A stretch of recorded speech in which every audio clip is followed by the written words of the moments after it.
here, and I am in Minnesota, and one of the biggest issues facing the election today is not about who you vote for, but actually who's voting.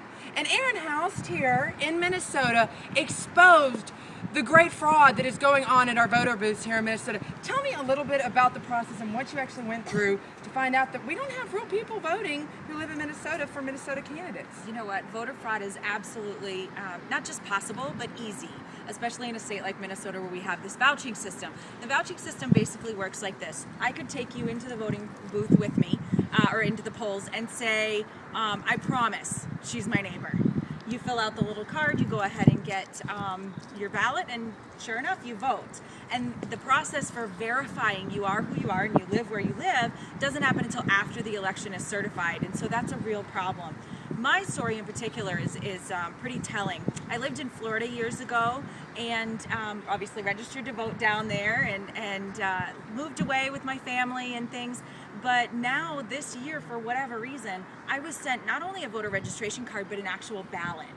And so that's very troubling to me. I could obviously vote down in Florida, and I could also vote here in Minnesota where I'm registered legally. I've tried over the course of about 10 to 15 years, more than once, to get off the rolls in Florida, and it's not happening. Wow, now this is the woman behind the story, just to bring you up to date. The James O'Keefe exposure that just happened about voter fraud in Minnesota last spring.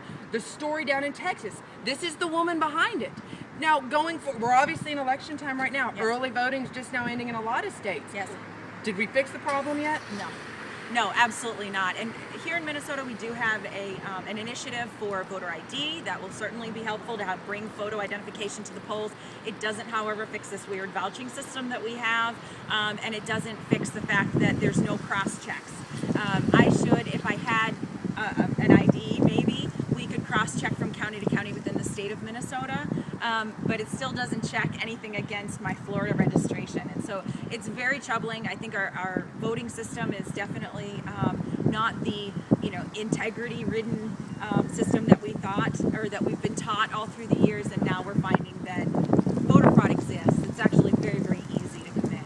So let's put this in perspective. I today, a resident of Tennessee, you registered in Florida, yes, could right now today go to Minnesota, to any poll in Minnesota, and vote with just someone here in vouching for us, and it's an unlimited number of people. Right. You can, as long as that other person is on the rolls, wow, they could literally come in and just say, yep, I promise it's you, and I never promise that you live in Minnesota. So very troubling. It's a system where, they say all the time that voter fraud doesn't exist.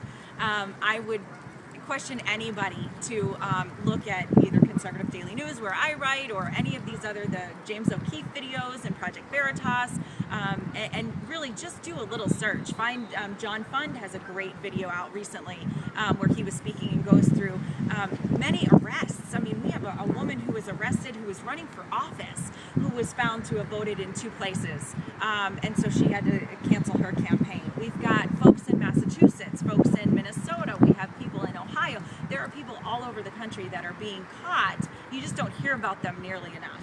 So do you think there is going to be voter fraud in Minnesota this election? Yes, without a doubt. Well, these things need to change, and it's by people like you. Where do people find more of your work at?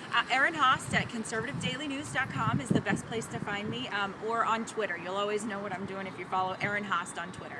Fantastic. Folks, these are things that we need to change here in America. We might not be able to change it this election, but get active, get informed, and let's change it for the next go-round.